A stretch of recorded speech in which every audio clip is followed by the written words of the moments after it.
Royal Guard shatters emergency protocol after Princess Charlotte suddenly collapses. Emotional. The palace was already awake long before the sun had fully risen, with staff walking softly across polished floors, adjusting curtains, checking schedules, and preparing for a public appearance planned weeks in advance. Princess Charlotte was expected to attend a short engagement with her family. Nothing dramatic, nothing difficult, just a simple moment meant to reflect calm and unity. For the staff, this kind of day was routine. For the royal guards, it was duty as usual, alert, watchful, and invisible. One guard stood near the entrance of the main hall, his posture straight, eyes forward. He had served for years and understood the rules better than most. Royal security was built on discipline. You did not move unless ordered. You did not react unless instructed. Emotion stayed hidden behind training. Protocol mattered more than instinct. The hall slowly filled with quiet movement. Advisors whispered. Assistants exchanged brief nods. Cameras were tested, then lowered. Everything was ready. Princess Charlotte entered with her family, dressed neatly, her expression calm but reserved. To most eyes, she looked perfectly fine. She smiled when expected, stood where she was guided, and followed instructions with the patience expected of someone raised in public view. But small details rarely announced themselves loudly. As she walked, her steps were just a little slower than usual. Not enough for concern, just enough to be missed. She shifted her weight once, then again, placing a hand lightly against the side of a chair as she passed. To most people, it looked like nothing. Children do that all the time. The guard noticed.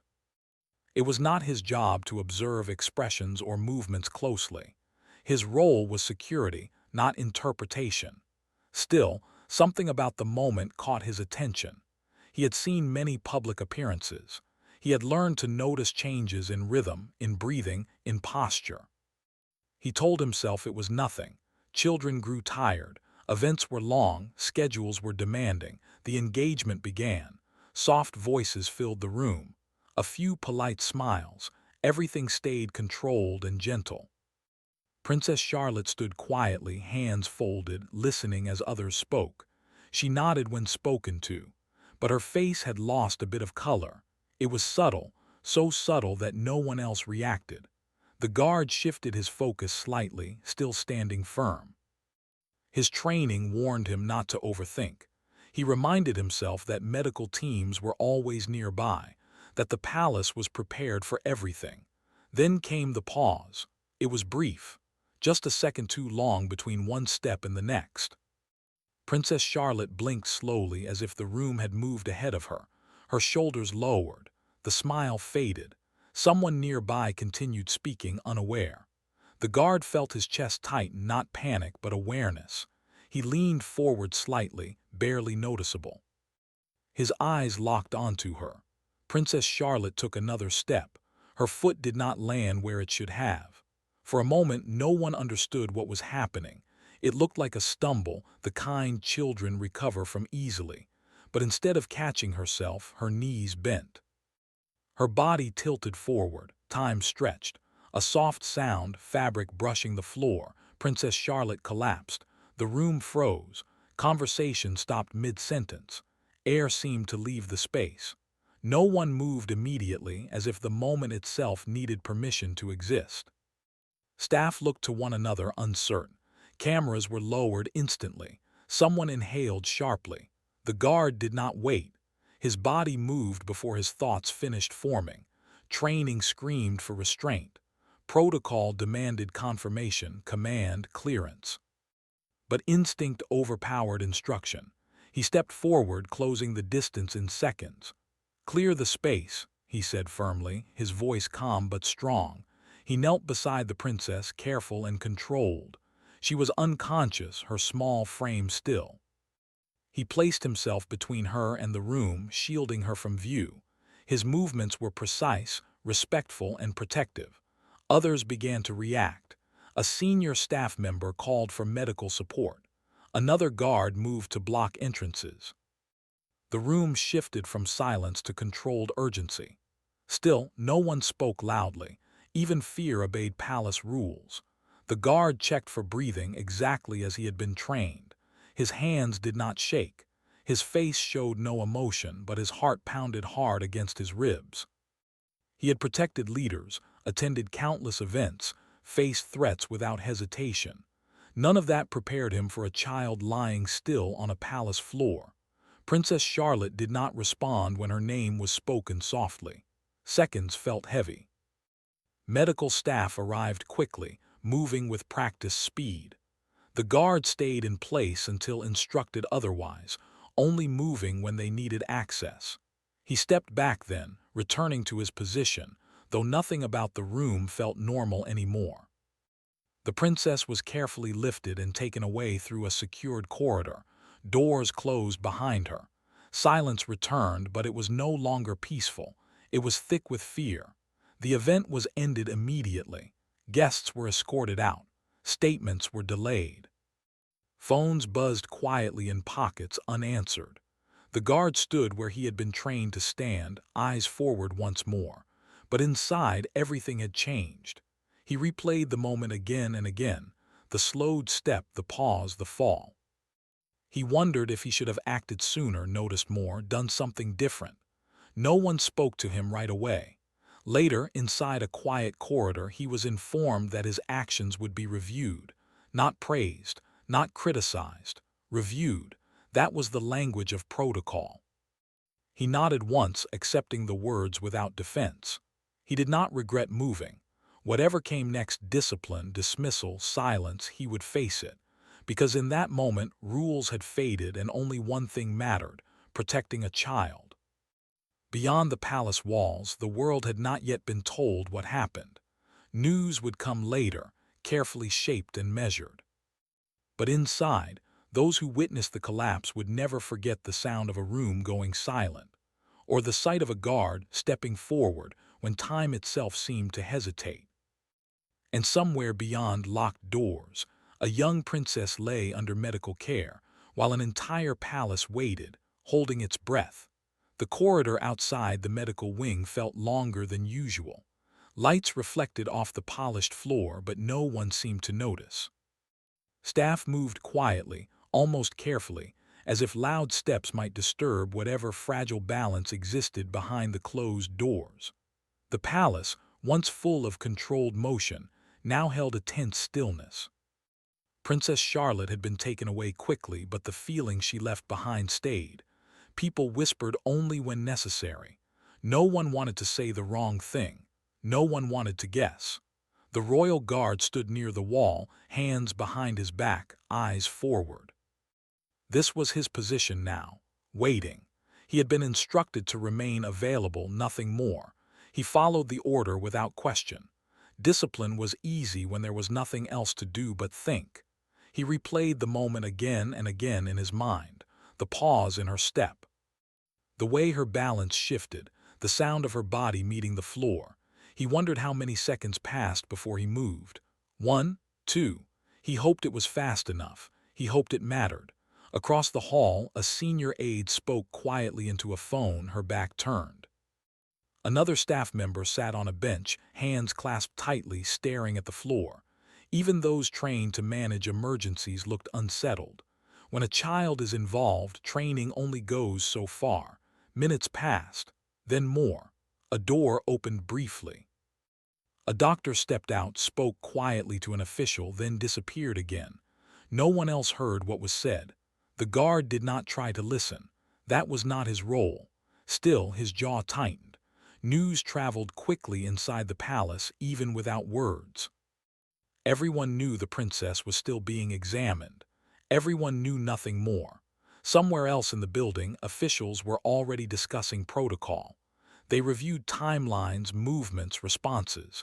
They spoke in careful language. They asked who did what and when. The guard's name was mentioned. He was called into a small room not far from the corridor. It was plain, quiet, and formal. Two officials waited inside. Their expressions were calm but serious. No one accused him of anything. Not yet. They asked him to describe what he saw. He spoke clearly and simply. He explained the small signs he noticed, the moment she fell and why he moved without waiting for instruction. He did not add emotion. He did not defend himself. He just told the truth. When he finished, the room fell silent. One official nodded slowly. The other wrote something down. They told him the review would continue. That procedures existed for a reason. That all actions during such events were carefully examined. He acknowledged this with a short response and was dismissed. Back in the corridor, nothing had changed. The doors remained closed. The waiting continued. As time passed, the palace began preparing for what might come next. A statement was drafted, then rewritten. Phones remained unanswered. Outside the gates, reporters had begun to gather, sensing that something had happened, though they did not yet know what. Inside, concern deepened. Another doctor appeared, this time staying a little longer while speaking to officials. Faces softened slightly, though no smiles appeared. It was not bad news, but it was not reassurance either. The guard noticed small details others missed. A relaxed shoulder, a quieter breath, signs that something had shifted just a little. Still, no one spoke to him. He wondered if Princess Charlotte had opened her eyes, if she had spoken, if she was frightened. He reminded himself that she was surrounded by professionals, by family, by care far beyond what most could offer. That did not stop the worry. At last, a senior member of staff approached him. "You can return to your post," she said softly. "Remain available." He nodded and moved as instructed. Duty continued even when the heart resisted. Hours later, the palace released a brief statement. It said that Princess Charlotte had experienced a sudden health concern and was receiving medical care. It thanked the public for their understanding and requested privacy. It said nothing more. The reaction was immediate. Messages of concern spread quickly. People across the country paused, worried for someone they had never met but felt they knew. Parents held their children a little closer. Strangers spoke kindly to one another. Inside the palace, the waiting did not end. As evening approached, the lights softened. Staff rotated quietly. Family members moved in and out of the medical wing, their expressions controlled but heavy. Finally, word reached the guard. Princess Charlotte had regained consciousness. She was stable. The relief moved through the building like a quiet wave. No cheers. No celebration. Just a shared breath released after hours of tension. Still, the situation was not over. Doctors continued to monitor her closely. No assumptions were made. No timelines given. The guard remained at his post until late that night. He felt the weight of exhaustion settle into his bones, but he did not allow himself to relax. Not yet. Before his shift ended, he was called once more. This time, the room felt different, less formal, less distant.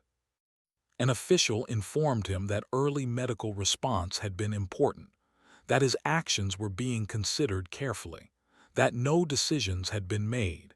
He thanked them and left. As he walked back through the quiet halls, he thought about the meaning of duty. He had always believed it was about obedience, about standing still, following orders, protecting from a distance. That day had taught him something else. Sometimes duty meant stepping forward. That night, the palace slept lightly.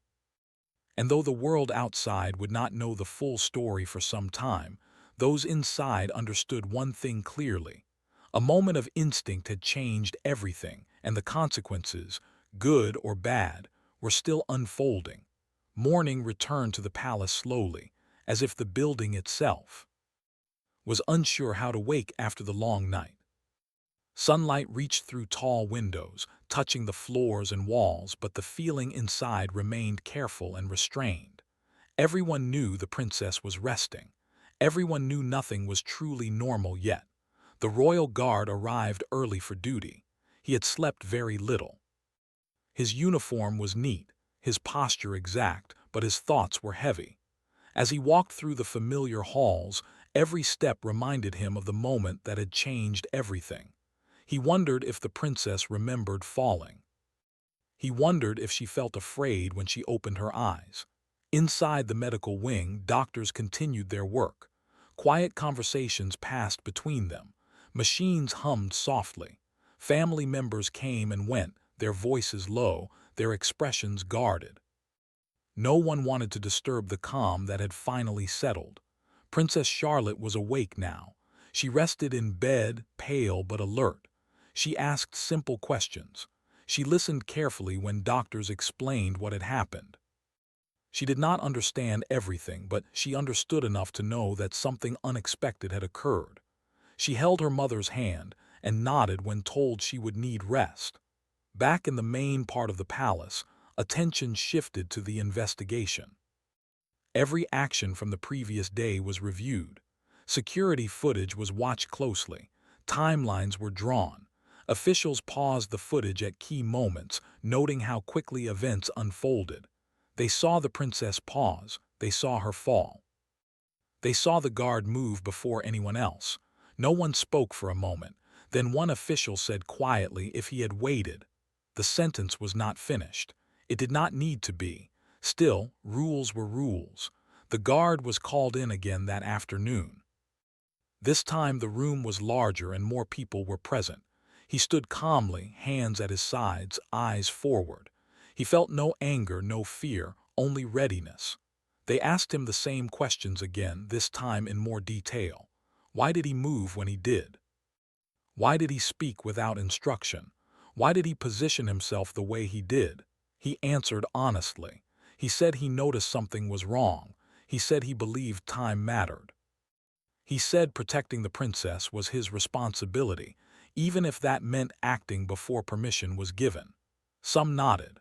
Others remained unreadable. They reminded him that emergency protocols existed to ensure safety, coordination, and control. That acting independently could create confusion. That discipline was the foundation of royal security. He listened without interruption. When they finished, he spoke only once more. With respect, he said, in that moment she was a child who needed help. Silence followed. The meeting ended without a decision. As the day passed, word slowly spread through the palace that Princess Charlotte was improving. She ate a small meal. She spoke with doctors. She rested peacefully. The tension eased slightly, but concern remained. Outside the palace gates, public interest grew. Reporters waited. Messages of support continued to arrive. The official response remained careful and brief. Inside, the guard returned to duty, but his role felt different now. Staff looked at him longer than before. Some nodded quietly as they passed. Others avoided his gaze, unsure what to say. He did not seek attention. He did not expect praise. He simply stood where he was needed. Later that evening, something unexpected happened. A senior official approached him privately. "The princess asked about you," she said. The guard looked up, surprised. "She was told someone helped her when she fell," the official continued. "She wanted to know who." The guard felt a tightness in his chest he did not expect. The official did not say more. She did not promise anything, but the message stayed with him. That night, Princess Charlotte rested more comfortably. She spoke quietly with her family. She remembered feeling dizzy. She remembered voices. She remembered someone near her, calm and steady. That memory gave her comfort, even if she could not fully explain why. The following day brought more clarity. Doctors confirmed that the incident had been sudden and unpredictable. They explained that immediate response had helped prevent further complications. Their words were careful, but their meaning was clear. Inside the palace, attitudes shifted. The review continued, but its tone changed. Questions became less sharp. Discussions became more thoughtful. Officials acknowledged that while protocol was essential, human judgment could not be ignored. The guard was informed that no immediate action would be taken against him. The review would conclude soon. He accepted the news quietly. Later that afternoon, he was given a brief, unexpected instruction. He was to stand near the medical wing for a short period. When he arrived, a staff member guided him to a spot near the corridor. He stood there, uncertain why he had been moved. Then the door opened. Princess Charlotte walked slowly, supported gently by a family member. She was dressed simply, her movements careful but steady. When she saw the guard, she paused. She looked up at him. "Thank you," she said softly. The words were small, but they carried weight. The guard bowed his head respectfully, unable to speak. His training had prepared him for many things, but not this. She smiled briefly, then continued down the hall. That moment was not recorded. It was not announced. But for the guard, it mattered more than any formal decision. By the end of the day, the review was complete. Officials concluded that while protocol had been bypassed, the actions taken were appropriate given the circumstances. No punishment would follow.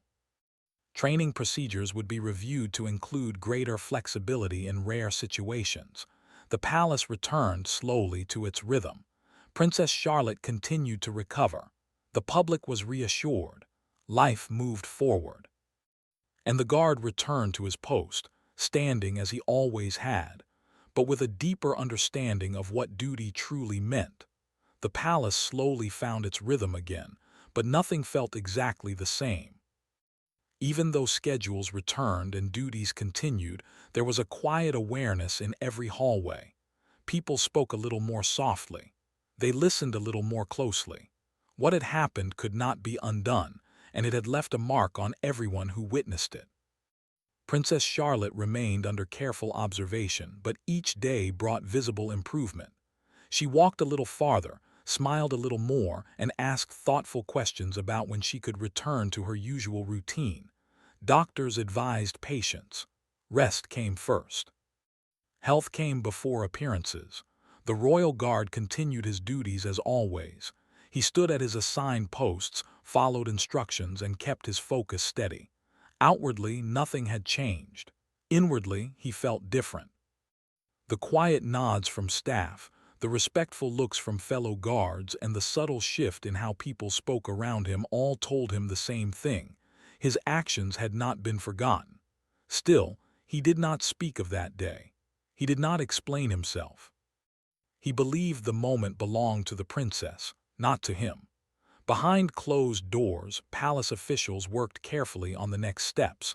They reviewed emergency procedures again, this time with new understanding. They discussed how rules were meant to protect, not delay. No announcements were made, but lessons were quietly recorded. Outside the palace walls, public attention slowly softened. The initial concern gave way to relief as reports confirmed that Princess Charlotte was recovering well. People returned to their daily lives, comforted by the knowledge that she was safe. Inside the palace, the princess asked questions. She wanted to understand what had happened, why she felt dizzy, why everyone looked worried. Her family explained gently, choosing words that would not frighten her. They told her she had felt unwell and that people had acted quickly to help her. She listened carefully. "Was he there?" she asked once. Her mother knew exactly who she meant. "Yes," she replied, "he was." Princess Charlotte nodded, satisfied. She did not say more, but the memory stayed with her. Even at her young age, she understood that someone had protected her when she could not protect herself. A few days later, she was allowed a short walk through a quiet part of the palace. It was not an event. There were no cameras, just a simple moment meant to help her regain confidence. The guard was assigned nearby, though he did not expect to be noticed. His role was to remain alert, not involved. As she passed, she looked toward him again. This time she smiled more openly. He returned the gesture with a respectful nod. No words were exchanged, but understanding passed between them. That small moment spread quietly through the palace. Staff spoke of it with warmth. It reminded everyone that beyond titles and uniforms, real human connections still existed.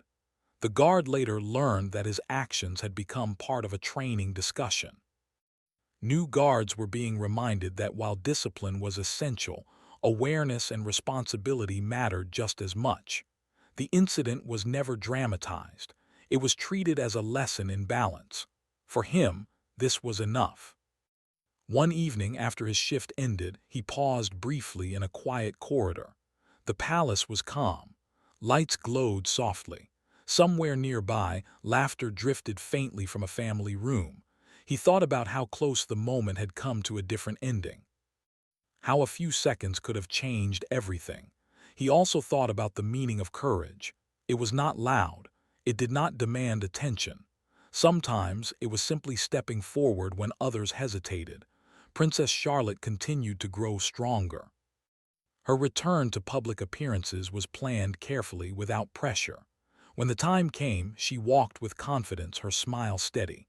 Those who watched saw nothing but calm grace. But inside the palace, those who knew the full story felt something deeper. Gratitude. Respect, quiet pride. The guard stood in his place during her return. He did not look directly at her. He did not need to. He knew she was safe. That was enough. Life moved forward as it always does. Yet the memory of that sudden collapse remained, not as fear but as a reminder. A reminder that even the most carefully planned days can change in an instant. A reminder that humanity must always come before routine. And within the palace walls, one truth remained clear. Rules guide duty, but compassion defines it.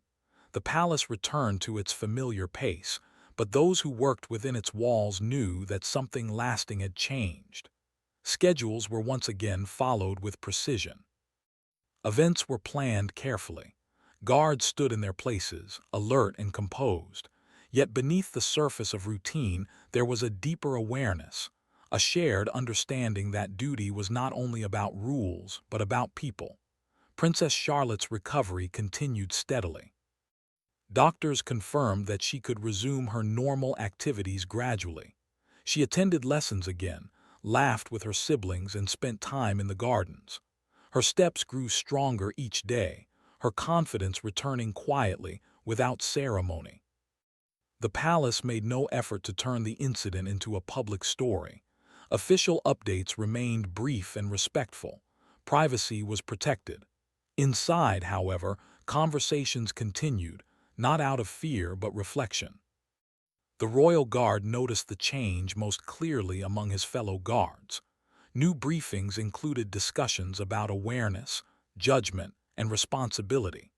Trainers reminded them that while protocol must always be respected, every situation required clear thinking and humanity.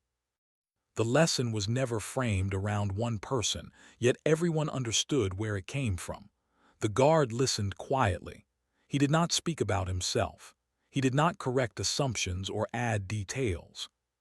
He believed that if his actions had helped improve understanding, then they had already served their purpose. One afternoon, he was summoned unexpectedly. This time, the tone was different. The meeting room was smaller, the atmosphere calm. A senior official thanked him for his service and informed him that his conduct had been formally recorded, not as a breach but as an example of responsibility under pressure. There were no medals, no public statements, just acknowledgement. He accepted it with a respectful nod. Later that week, Princess Charlotte participated in a small, private gathering inside the palace. It was not an official event. No cameras. Just a simple moment shared with family and a few staff members. The guard was present, positioned near the entrance as usual. At one point, she walked toward him with quiet confidence. "I feel better now," she said. "I'm glad," he replied gently. She smiled, then returned to her family. The exchange was brief but meaningful. It reminded him that behind every title was a child, and behind every uniform was a person. As weeks passed, the incident slowly became part of palace history, not something whispered about, but something understood. It shaped decisions, influenced training, and strengthened trust among those who served. The guard continued his duties, standing where he was assigned, watching carefully, ready if needed. He did not seek moments of heroism. He hoped he would never face such a situation again. But if he did, he knew what mattered most. Princess Charlotte grew stronger, her presence bright once more. She moved forward without fear, supported by those around her. The memory of her collapse faded, replaced by confidence and care. The palace returned fully to normal, yet carried forward a quiet truth. Preparation matters, rules matter, but compassion matters just as much. And so life continued, steady and calm, guided not only by protocol, but by the understanding that sometimes the most important decisions are made in a single human moment.